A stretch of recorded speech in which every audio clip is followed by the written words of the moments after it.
Namaste. We carry forward our discussion, and in this lecture, we shall have a look at biogeography. Biogeography is the study of geographical distribution of life on Earth and the reasons for the patterns one observes on different continents, islands, and oceans.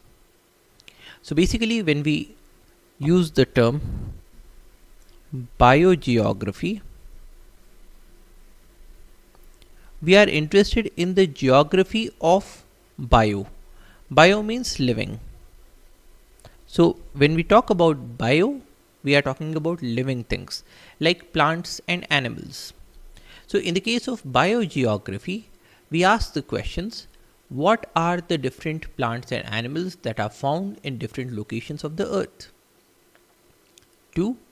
If we consider a particular plant or animal or a type of plant or animal, where are they found? For example, where do we find coniferous trees? Or where do we find cacti? Or where do we find the dry deciduous trees? So the second question is where? And the third question is why? Why do we find certain plants and animals and types of plants and animals in certain locations? So that is, when we are talking about biogeography, we are asking the same three questions. What is found in different locations? Where are things found? And why are they found where they are found? So in this case, we are looking at the geographical distribution of life on Earth and the reasons for the patterns. Reasons is the answer for why are they found. The reasons for the patterns one observes on different continents, islands, and oceans, meaning the reasons for patterns one observes in different locations. And in this context, we define range or distribution of species as the geographical area within which that species can be found. So the range of a species is the area in which that species is found. That is, if we say that polar bears are found in polar areas, then polar areas are the range for polar bears.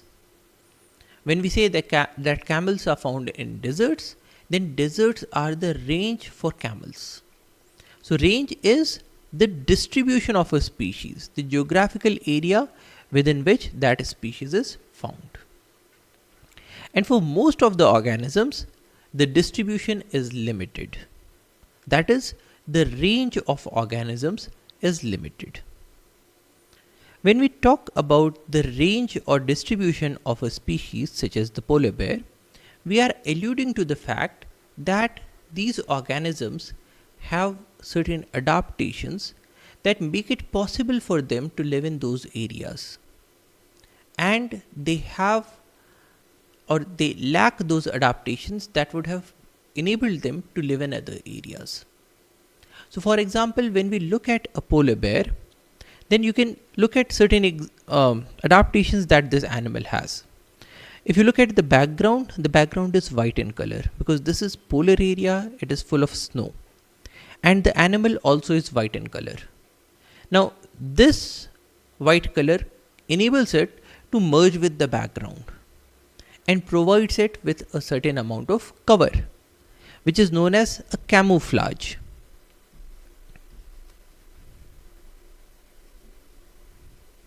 Now camouflage is the property of an organism to blend with its surroundings. So the polar bear is white in color, so it is able to blend with the white colored background, and so when it has to hunt, it can hunt without giving its prey an indication that it is there. And we find camouflage in a large number of organisms. If you look at a tiger, the tiger would have stripes on its body. So the color of a tiger is brown with black colored stripes, which makes it possible for the tiger to blend with its surroundings. And a tiger mostly lives in those areas where there are grasses. So it blends very well with the grasses. And so the prey will not know that there is a tiger in the vicinity. Similarly, in the case of a large number of prey species as well, they have a camouflage that enables them to blend with the surroundings so that their predators do not know that there is a prey lurking there. And so they are saved. So camouflage is one adaptation. Similarly, if you look at the body of the polar bear, it is having lots of fur. Now, this fur provides it with insulation to withstand the cold weather in the polar areas. It also has lots of fat in its body, and this adipose tissue also provides it with a certain amount of insulation. There are also a large number of behavioral adaptations that the animal has. So, for example, in the winter seasons, because it's a very peak winter, so the animal would go into sleep. This is a process known as hibernation. And this hibernation enables the animal to survive through the very harsh winters in the polar areas. Because it is not awake, it is not moving, so it requires very less amount of energy. So right before the hibernation season, right before the winter season, it would eat up like anything. It would add to its fat reserves in its body, and then it would go into sleep. And it will wake up again in the spring season. Now this is an adaptation to conserve energy. Similarly, if you look at the feet of the animal, you'll find that it has got claws. Now these claws enable it to hunt. It has got very sharp teeth, which again enable it to hunt. It has a very good sense of smell. Now all of these things enable the polar bear to survive in the polar areas. So it is very well suited to the polar areas, with cold conditions, lots of ice and snow. But then if you take this polar bear into, say, a desert area, then it would not be able to blend with the surroundings. The same feet which enable the polar bear to walk in the snow, to swim in the waters, they would be completely useless to walk in the hot desert sand. It would not be able to catch its prey, because the kinds of organisms that we find in a desert area are very different from the kinds of organisms that we find in the polar areas. But then again, the desert also has a large number of animals, and those animals are adapted to a life in the desert. So if you look at a camel, the camel would have certain adaptations that enable it to survive in the desert conditions. So it would have very padded feet that enable it to walk on hot sand. It would be having long eyelashes to protect it from sand. It has a hump where it stores its energy, and so on. It has the ability to drink several liters of water in one go, so that it can have a storage of water in its body. It is able to survive lots of dehydration. The polar bear won't be able to survive dehydration. Now, when we talk about the distribution of or range of organisms, the primary thing is that there is a one-to-one correspondence between an organism and its environment. Now, the environment is governed by geography. The environment is governed by the kinds of rocks that are there in that area, the kind of soil that is there in that area, the amount of insolation that the area receives, or the amount of sunlight that the area receives. Whether it is having an energy surplus or an energy deficit would depend on the location on the earth. So areas near the equator would have a surplus amount of energy. Areas near the poles would have a deficit of energy. Now here, when we talk about areas, we are talking about geography. So there is a very close relationship between the distribution or range of organisms and the geography of the area. Another example is the altitudinal zonation.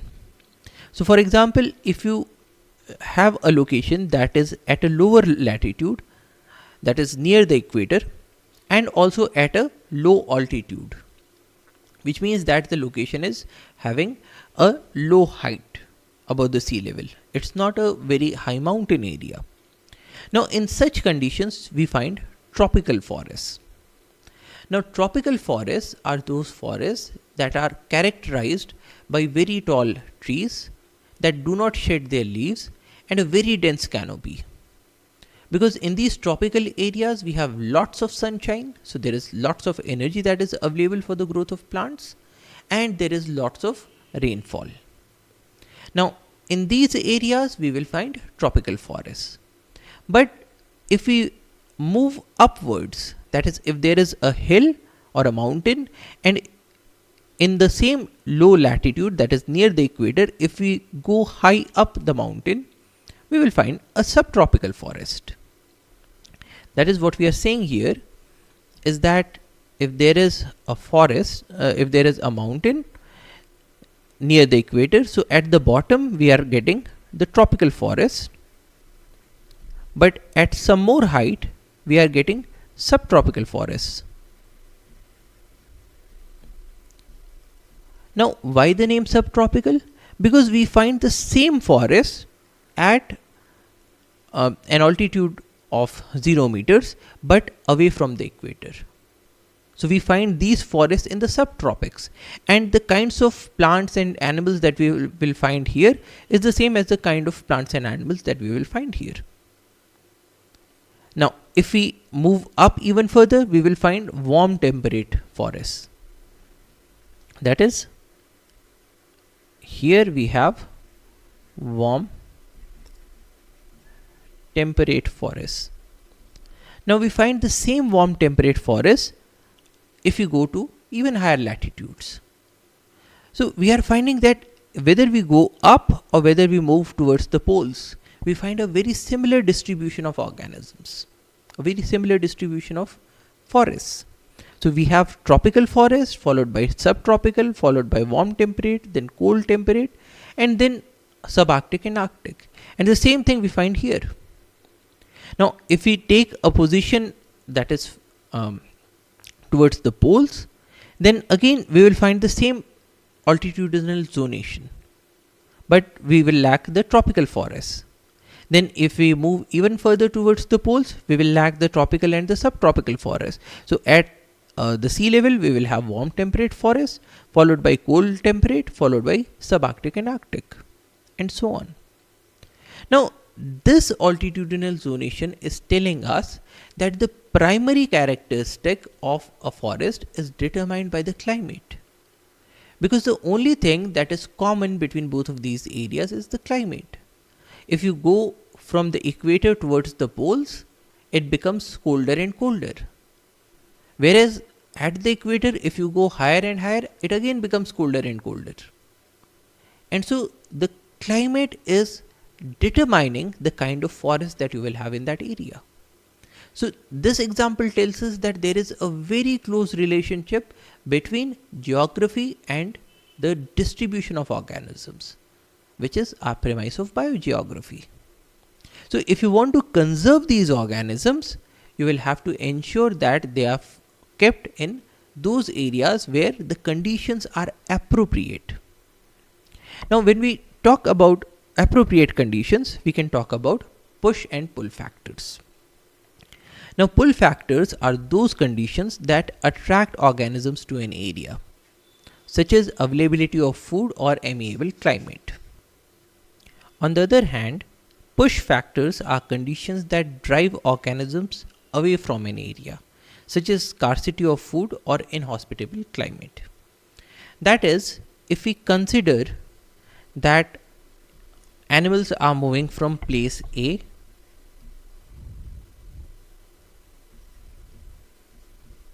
to place B, then there must be something in place B to attract the animals towards place B.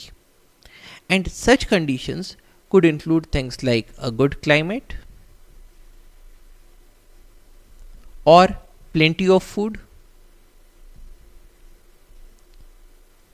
or water, or we can have an absence of predators. Now, all of these factors are known as the pull factors, because they are pulling the animals towards site B. Whereas if animals are leaving site A, then there should be something that is pushing the animals away from site A, which are known as the push factors. And push factors are literally the opposite of these. So if good climate is a pull factor, then we will be having a bad climate. And a bad climate meaning, say, very hot or very cold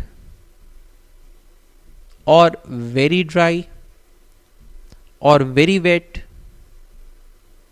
Now all of these will push the animals away from site A. If we have plenty of food and water in site B as a pull factor, push factor would be, say, a shortage of food or water. Now that will push the animals away. If in side B we have an absence of predators, here we will have lots of predators.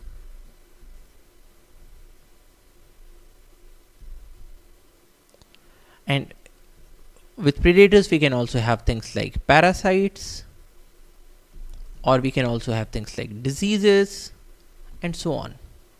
So essentially the push factors are those factors that make life miserable for the animals. They create conditions where the animals cannot survive well, whereas the pull factors create those conditions where the animals are able to survive, they are able to reproduce, they are able to thrive. Now this is on a short temporal scale, but if you look at a larger temporal scale, the push and pull factors would determine where an organism will be found. So if we say that tigers are found in Madhya Pradesh, then that means that Madhya Pradesh is having certain pull factors that have permitted tigers to survive and thrive in the forest of Madhya Pradesh. So this is a pull factor. So the push and pull factors govern why things are where they are. So if we say that camels are found in deserts, this is because there are certain pull factors in desert that make the camel able to survive and reproduce and thrive in the deserts.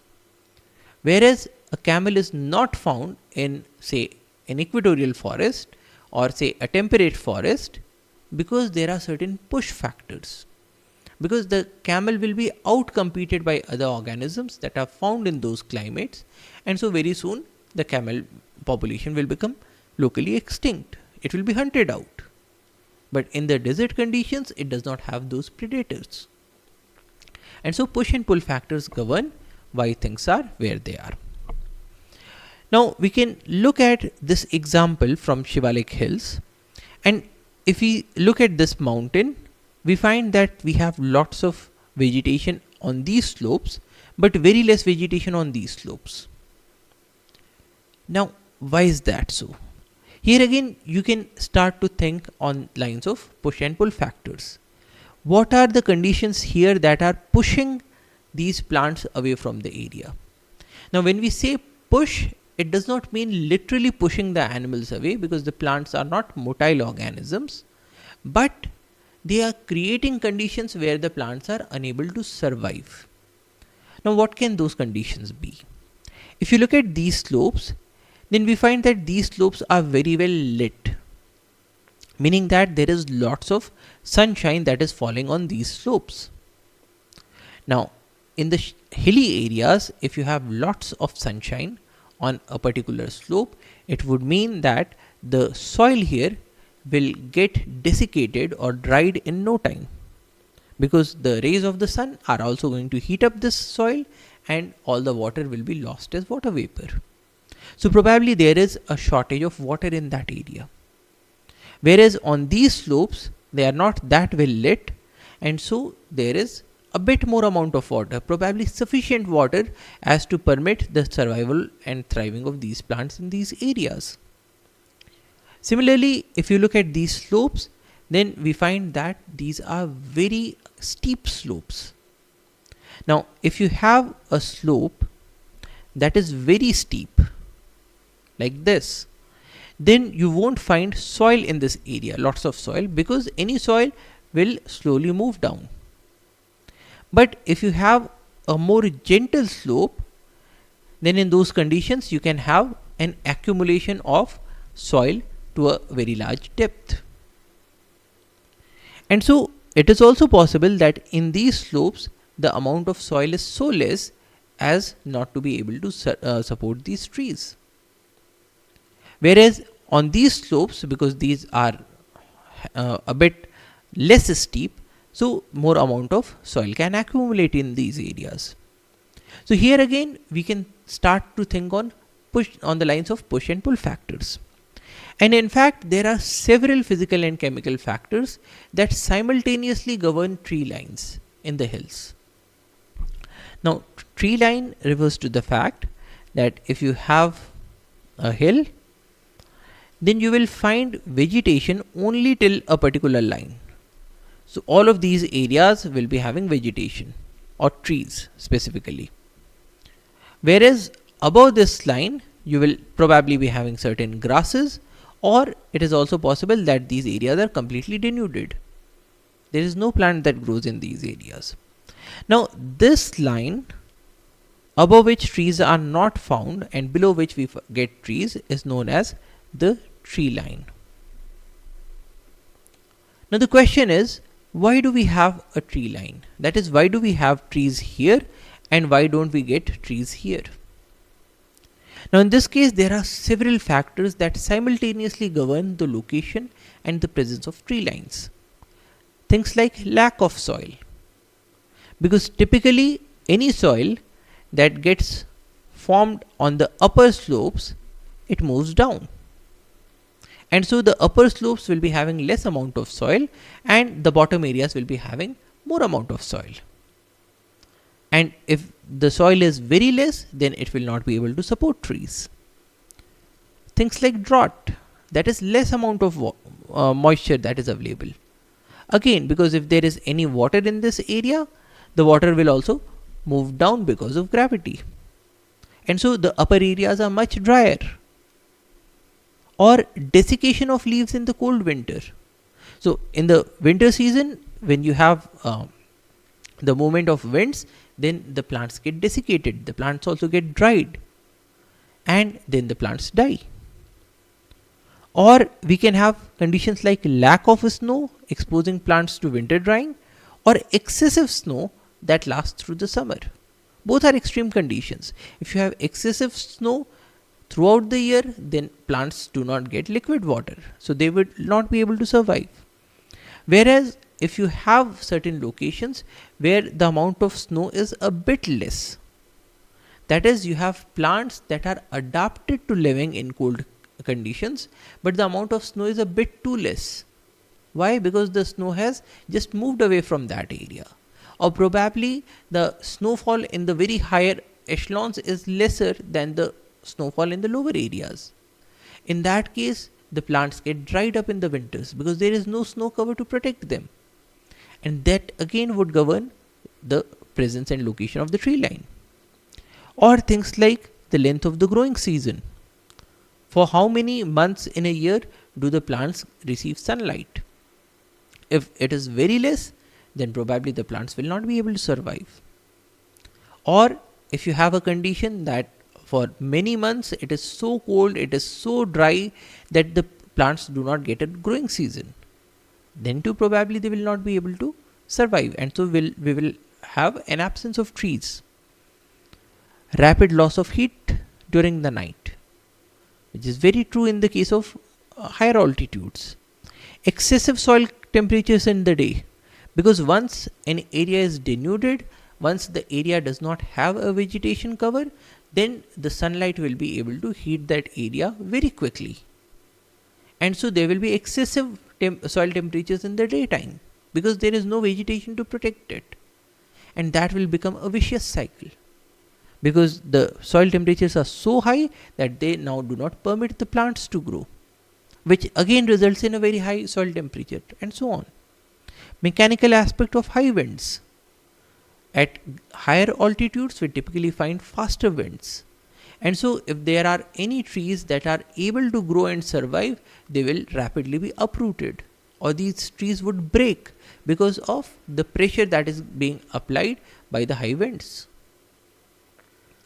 And so all of these factors together govern whether there will be a tree line or not, and if yes, where that tree line will be. So any of these push factors will result in an absence of trees, and so the creation of a tree line. And in this context, there are two laws of ecology. We have the Liebig's law of the minimum. The rate of any biological process is limited by that factor in least amount relative to requirement, so that there is a single limiting factor. Meaning that if you take any organism and the organism requires several nutrients, so you have nutrient A, B, C, D and so on, and the environment is able to provide a quantity of A that fulfills 90% of needs of the organism. B is available in such quantities that it is able to meet 50% of needs of organism. C is available in quantities that are able to meet 80% of needs.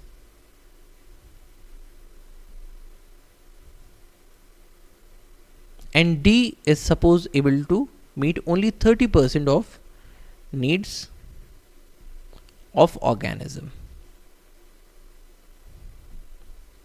Now Liebig's law of the minimum would state that because D is able to meet the least quantity relative to the requirement, so D will be the limiting factor.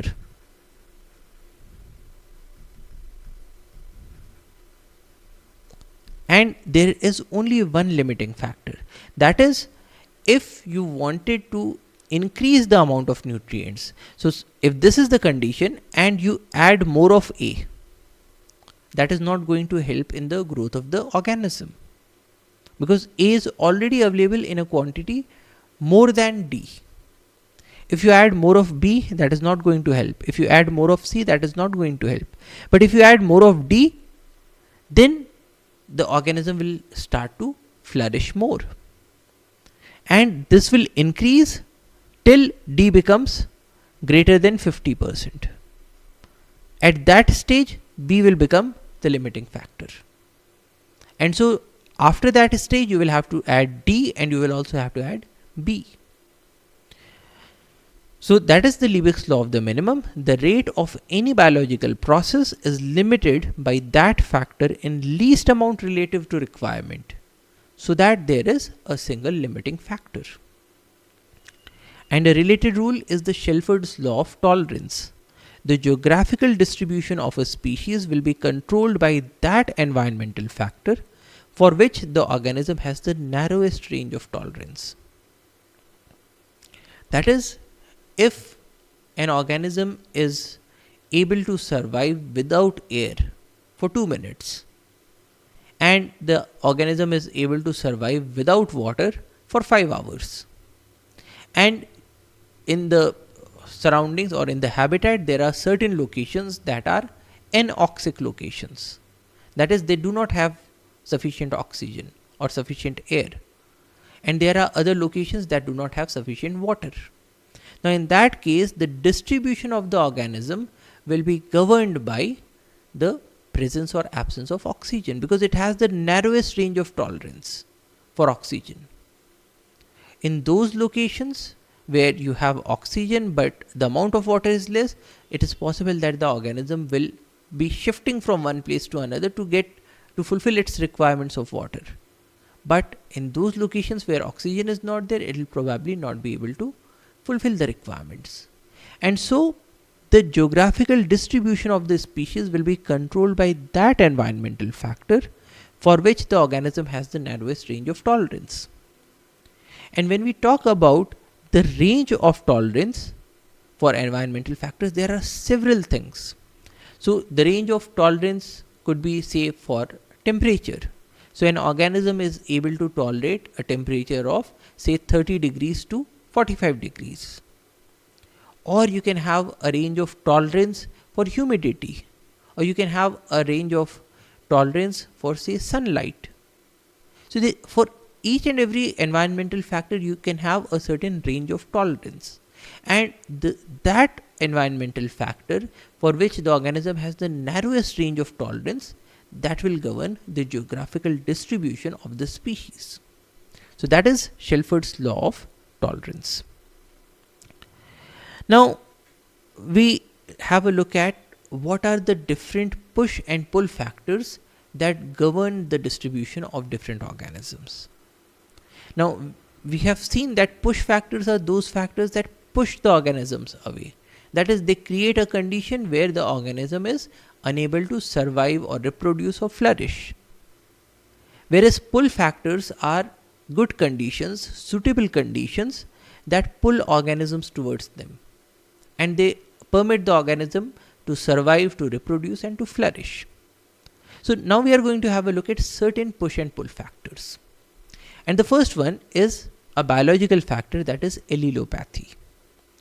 Now allelopathy is a condition in which an organism secretes certain chemicals or exudes certain chemicals that do not permit other organisms to thrive in that area. A very good example is antibiotics.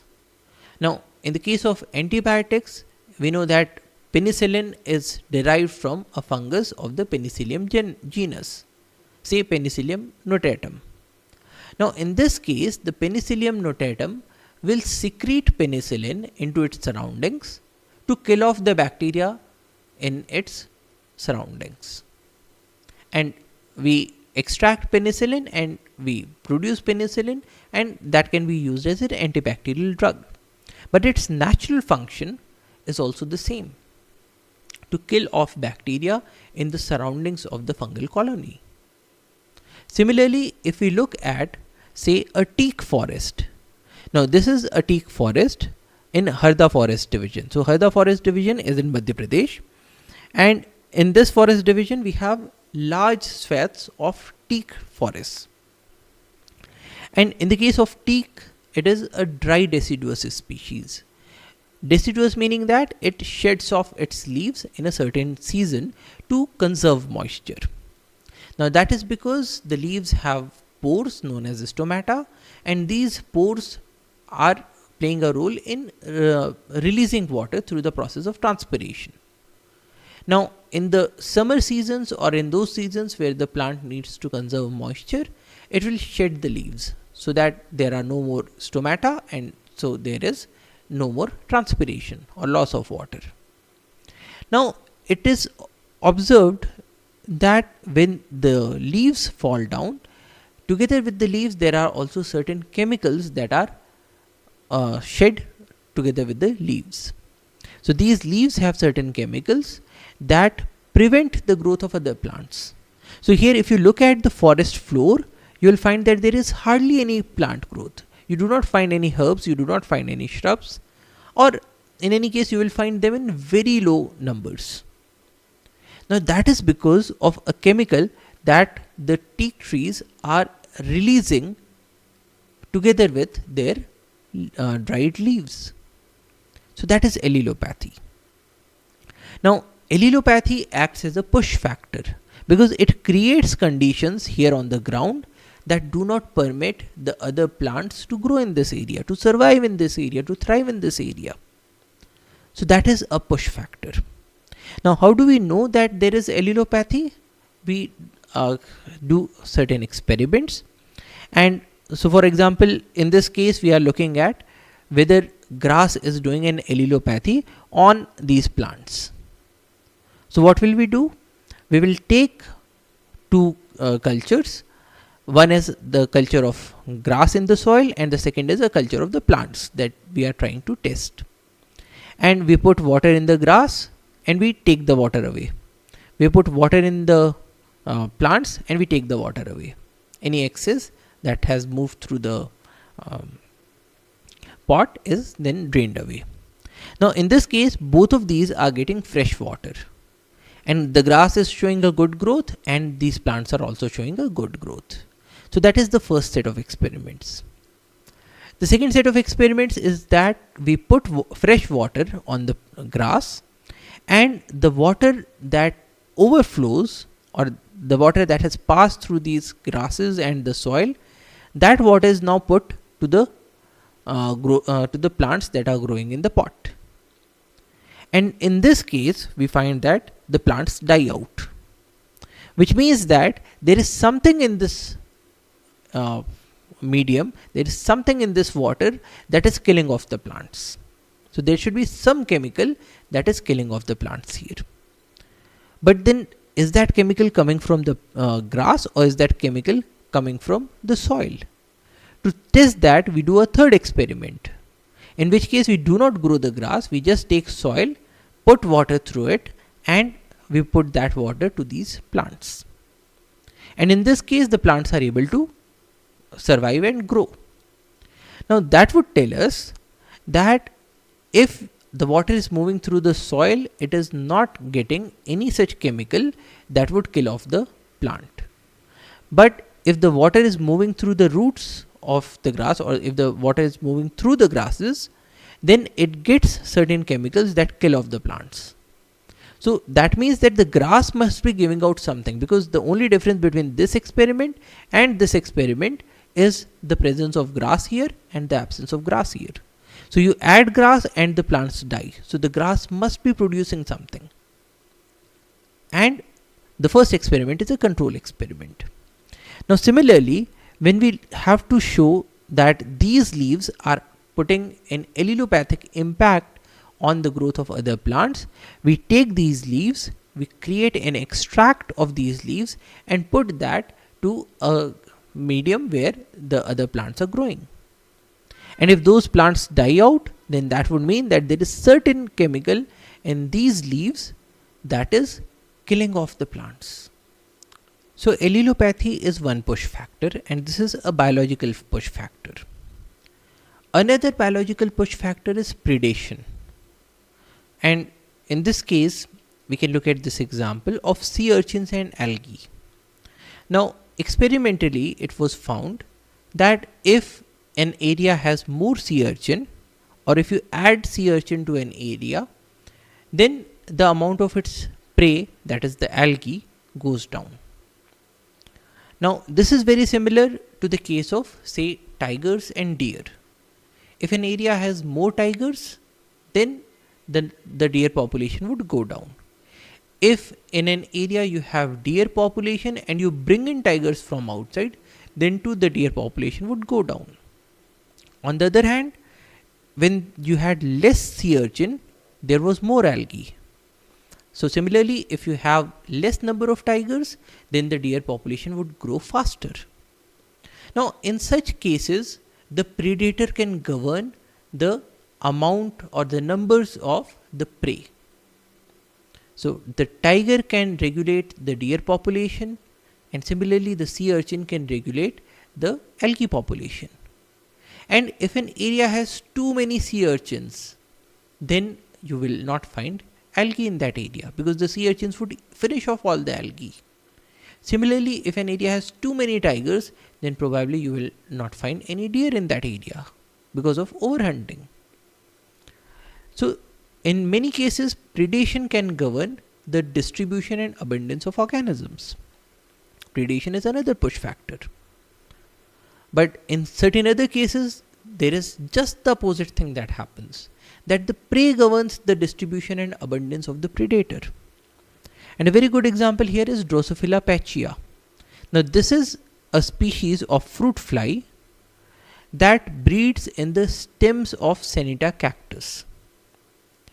And when scientists tried to rear this Drosophila in the laboratory, they found that the populations just died off.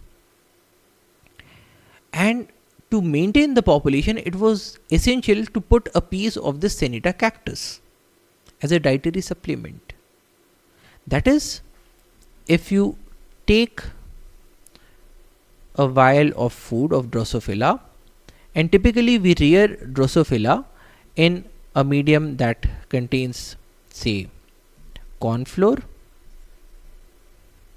together with glucose and yeast. So this is typically the culture medium that is used for various Drosophila. We typically also add certain bactericides,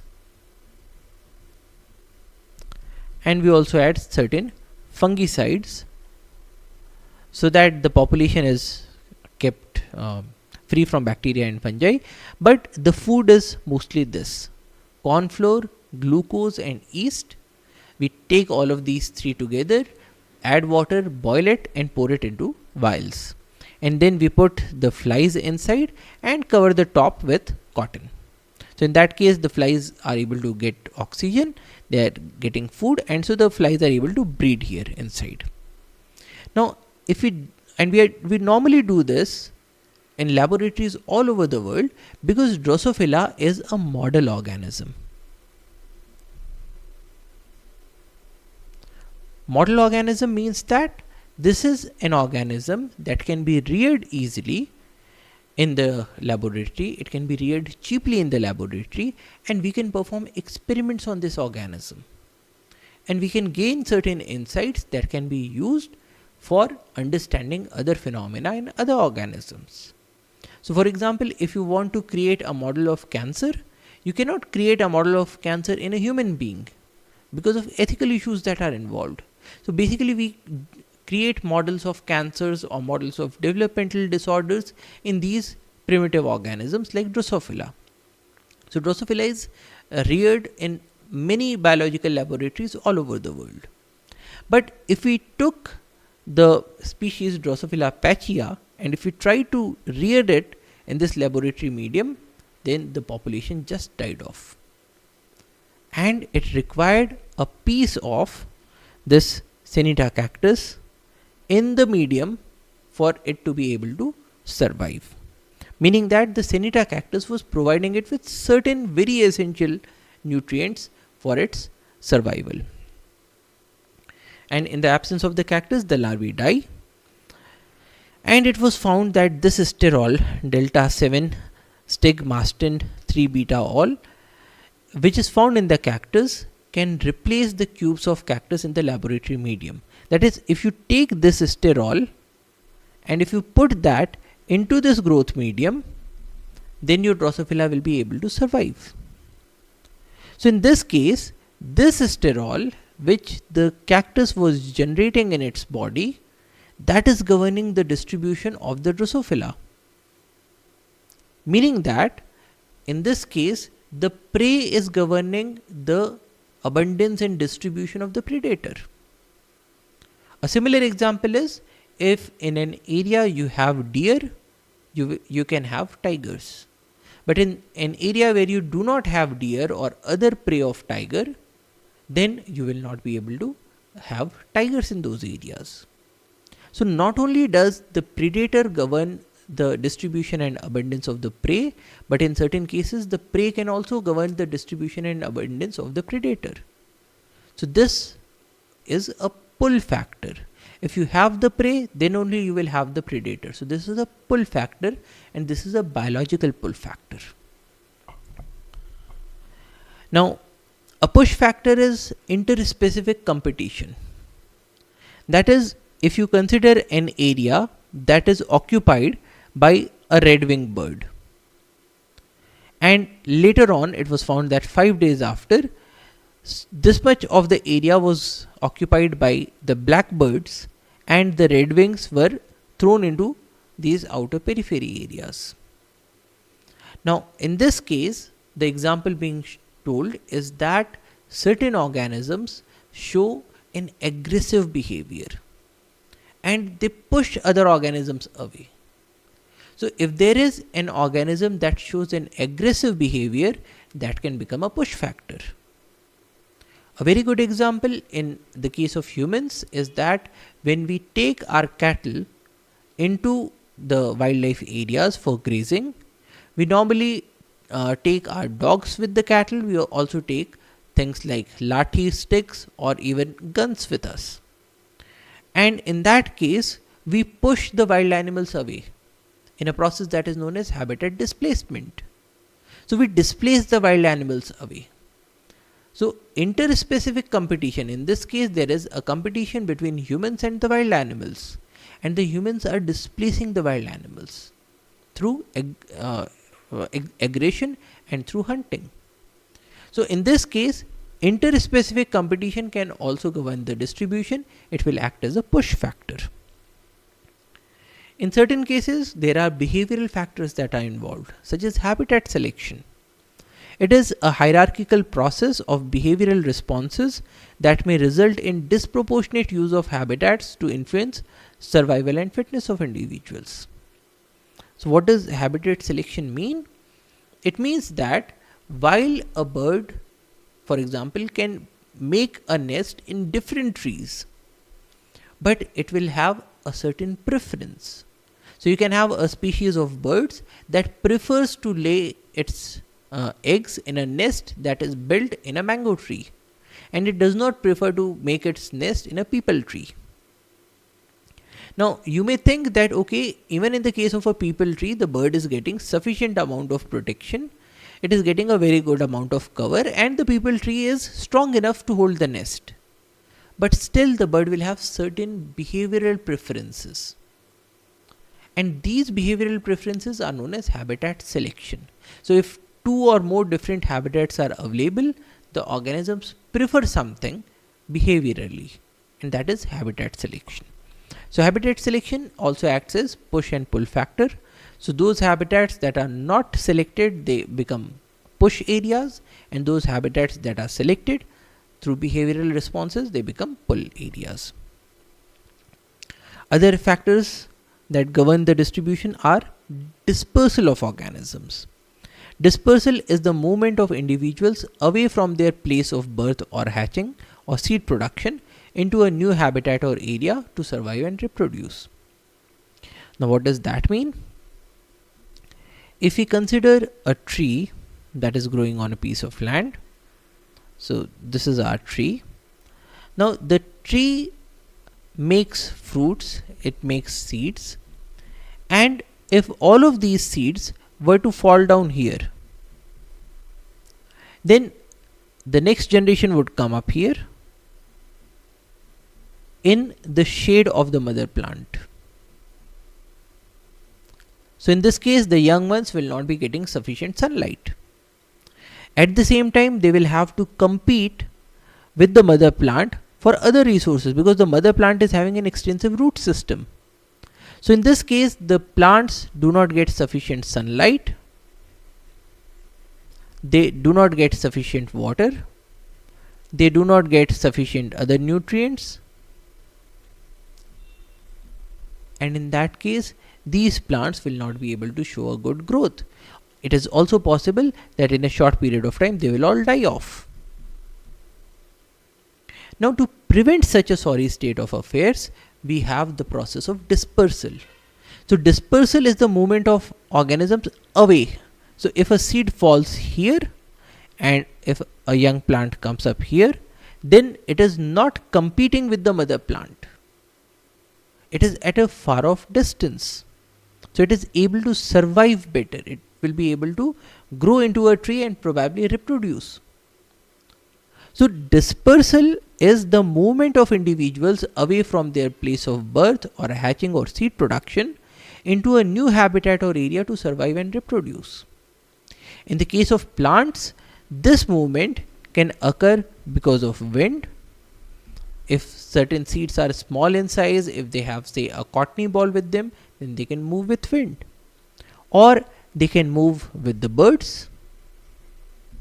In a large number of cases, when the birds eat the fruits, then the seed moves through their intestines and it comes off with their droppings. Or it can move with say animals.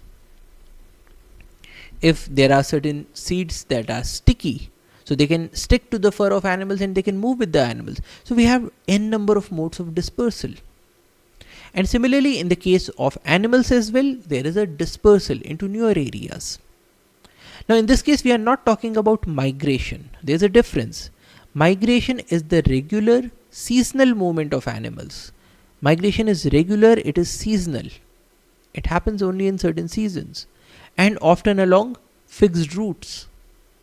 But in this case, we are not talking about a fixed route.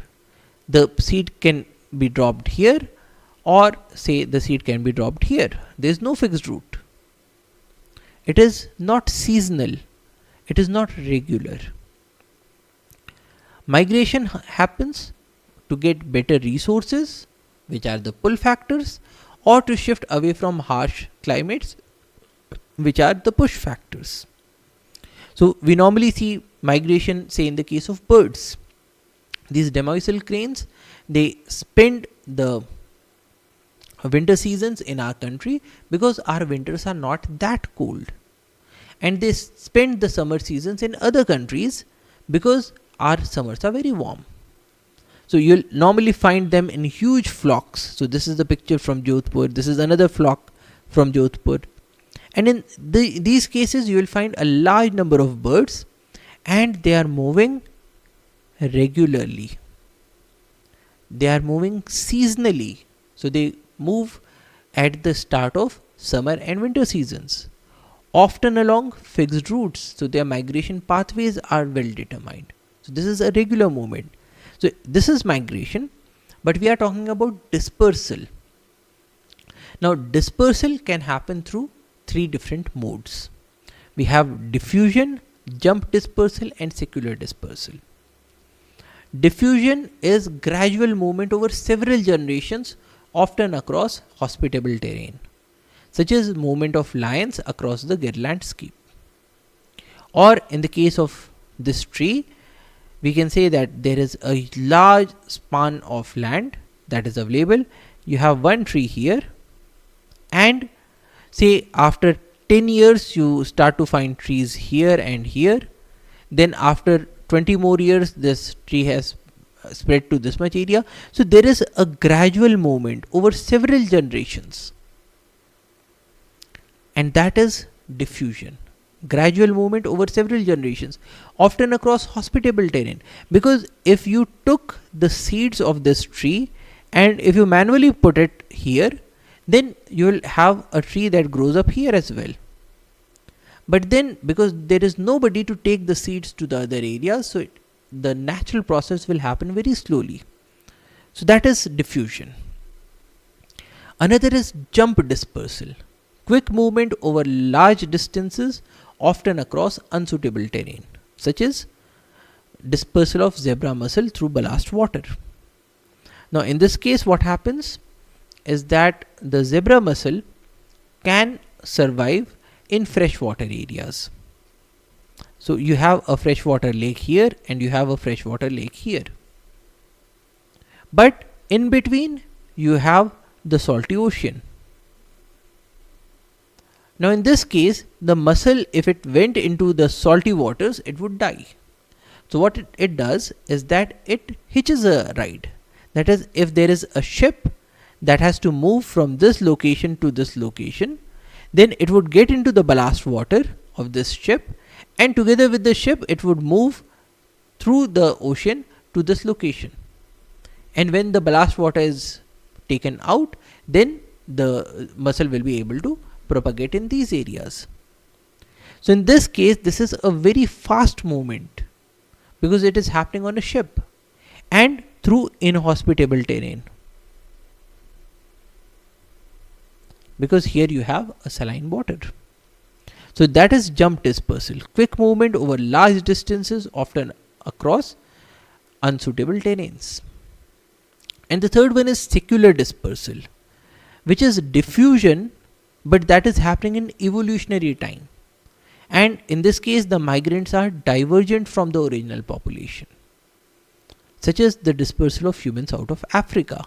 Or in the case of our tree example, if this diffusion were to happen so slowly that by the time it reached to this spot, the tree had actually become very different. So it had started to show a very different kind of leaves. And so now this tree looks very different from this tree which was there in the beginning, because the process is so slow that evolution has happened in the meantime. In that case, we will call it a secular dispersal. So dispersal is another factor that governs the distribution of different organisms on this planet. It is possible that you have a good suitable habitat for an organism, but the organism has not yet reached, because the dispersal has not yet happened. So that is also possible. Other factors include the anthropogenic factors. Anthropos, we have seen that it means mankind. So anthropos plus genic, genesis is formation. So this is a factor that is produced by the human beings, man-made factors, like clearing of forest or pollution. Now, if you look at this image, this again is from the Shivalik hills of the Himalayas. And here we can observe that in this location, the humans have cleared off the forest. They have made certain homes, they have made certain other structures. Now, if the humans had not come into this area, then all of this would have been full of trees. Now, this area does not have trees because they have been artificially removed. They have been removed by mankind. And we have observed that in the geological time period of Anthropocene, the humans have become a very important factor. So now, when we talk about biogeography, we cannot ignore the human factors, because humans have become one of the most dominant factors when it comes to biogeography. We are moving organisms in the ships. We are creating pollution to act as a push factor. We are clearing off forests. We are killing off animals. So that has also become a very important push factor. Now, with all of these different factors, if we find an organism in a place, or if we do not find an organism in a place, what is the main cause of it being present or not? Now, that can be analyzed through the analysis of various causal factors.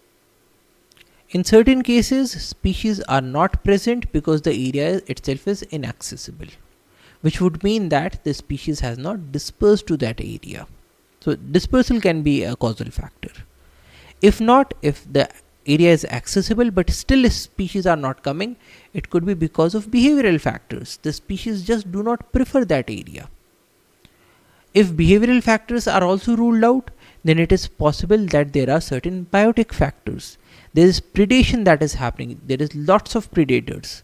There can be parasitism, competition or disease that is not allowing the species to live in that area. If these also are ruled out, then the absence can be explained because of certain physical and chemical factors like light, temperature, soil structure, fire, currents, or chemical factors like water, oxygen, salinity, pH, soil, nutrients, and so on. Now, these factors act as push and pull factors and govern the range and distribution of different organisms. Now, if the habitat where these pull factors are found, if they are lost, the species will also become extinct. And so the study of these push and pull factors, or the study of biogeography, is very important for the cause of conservation. So that's all for today. Thank you for your attention. Jai Hind.